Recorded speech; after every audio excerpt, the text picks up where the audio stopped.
The Price of Awareness, an essay by Belanger.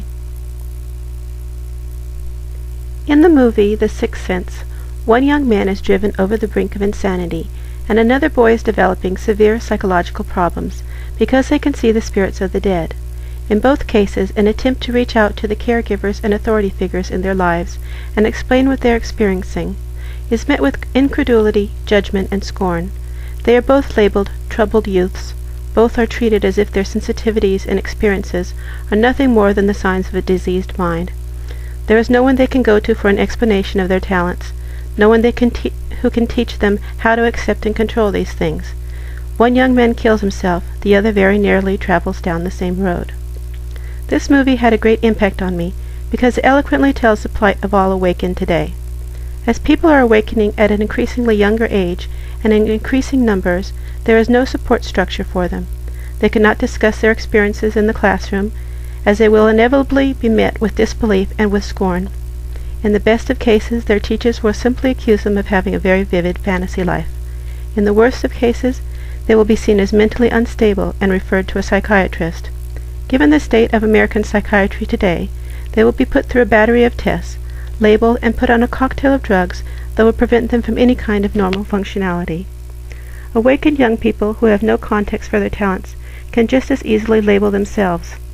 Given the information available to them in today's world, what really is left to them? If they cannot accept or control their sensitivities, they will be miserable in school, at the workplace, and feasibly in any public place with a large number of people in it. What do you do when you're a psychic in a world that does not accept the reality of psychic abilities? When you're walking down the hallway in school and you are assaulted by the emotions of 100 other teenagers around you, how do you maintain your sense of self? If you have never been trained in shielding, if you have never even been told that those emotions you are feeling so thunderously within yourself might not even be yours, what can you do? A sensitive person in such a situation may seem like they are having the most radical mood swings, and yet all they are doing is picking up the emotional energies of the girl down the hall who is stressing over her math exam, and the boy at the locker next to them who is elated over his acceptance onto the football team, and the teacher who is silently screaming inside because her marriage is going down the tubes. Here the student could feasibly experience very strong sensations of anxiety, elation, and sorrow, all one right after the other, with no good explanation from anything going on in their own life. They can't control them, they can't block them out, they can't explain them, and they don't even understand why they're experiencing them. No wonder they get confused.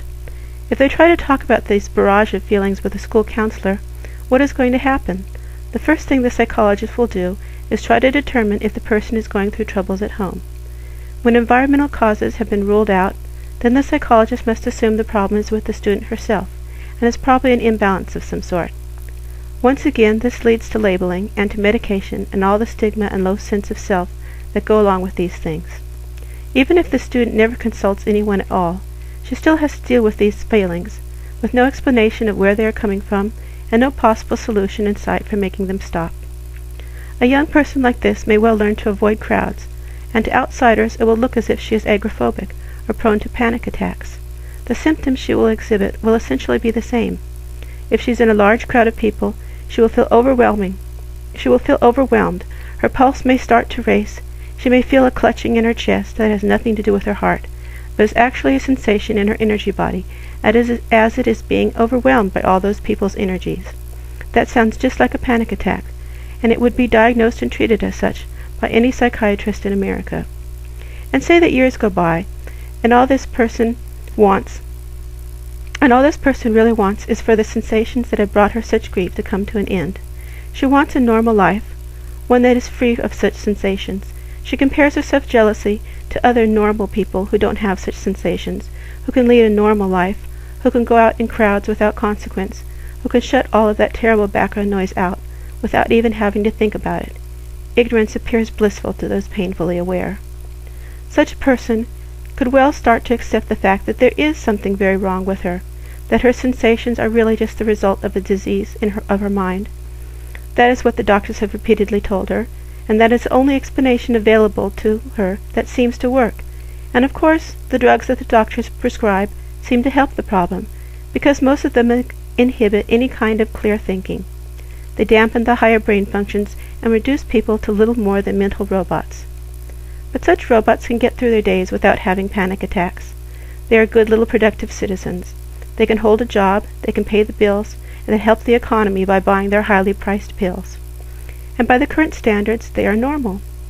This elusive state of normal is more desirable than those of any abnormal sensitivities that the psychologists really couldn't explain, even if being normal now means that they don't really get any kind of enjoyment out of their lives anymore, since the side effects of such drugs often include a lowered sex drive, an inability to cry, and a flat line of emotions that cancels out the highs of elation as well as the lows of depression, not to mention any kind of artistic creativity that often goes hand in hand with that bipolar cycle.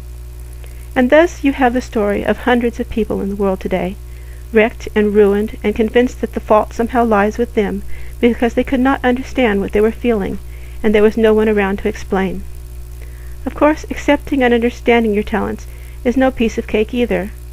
First of all, you've got to have a strong enough sense of self to overcome all those ideas society will impose on you, that what you're experiencing is false, that your every experience of something extraordinary is simply the product of some mental imbalance or another. You will have to accept the fact that there will be very few people you can talk to about these things, and that even if you try to hide the things you can do, most other people will sense it and treat you differently. Worse than that, you will have to come to accept that even your own family might not be able to accept this in you, and they will either be pushing continuously for you to seek medical help for something they see as a disease, or they will become righteous on you and declare your talents the work of the devil. Either way, you may face total rejection from your blood relatives. They may be driven to abuse you emotionally, verbally, and physically over it, mainly because they can't understand this capacity in you, and their lack of understanding makes them afraid. They may kick you out of the house. They may disown you. They may heap judgments of all sorts upon your head and try to explain your strange behavior away to themselves, such as accusing you of drinking, doing drugs, or engaging in some other form of stigmatized behavior that is still easier for them to accept than the truth. And if you don't crack under the pressure put on you by your family, if you don't just give in right then and take the easy route of therapy and drugs and admitting that it was all in your head, then you'll have to deal with whispers in the workplace, gossip among your friends, people who will be your best and closest friends in all the world, right up until they learn this about you.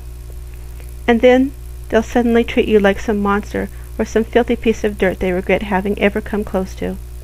And it's not like in accepting you will open yourself up to all the answers, because nobody knows all the answers. There will be books, but half of them are useless. Even many of the useful ones you will have to pick through in order to find the little gems of truth hidden among all the confusing nonsense. If you find others who share your sensitivities and experiences, you will have to discriminate carefully in who you trust and listen to, because many of them will be power-hungry. Many of them will seek to claim more knowledge and mastery than they have a right to. They will mislead you and abuse you, and in many cases may leave you more confused for their instruction than when you started out in the first place. It's not an easy path. Sometimes it will seem like awakening is just a blight on your existence, like a bright and shiny toy, full of all kinds of promise that only turns out to be sharp as a razor on every edge. You will go through periods of frustration and confusion. You will go through periods where you regret ever taking that first step to accepting who you are and what you can do. And you will go through periods where you really doubt yourself, where the easy route of declaring yourself insane and going on meds looks preferable to living your life on the fringes of what is accepted, a pariah to all but a few. Yet, if you have a dedication to the truth, you will never be able to deny what you believe in your heart to be true. You will never be able to willingly shut your eyes and go back to being blind in a world populated by the blind. You will just not be able to stomach it, because you will have experiences every day that will remind you of how much else is out there, and how much wonder the blinder people are missing because they lack your sense of sight. As hard as it will also be beautiful and amazingly fulfilling, and in moments of reflection you will know that it is all worth the price you have paid. Michelle.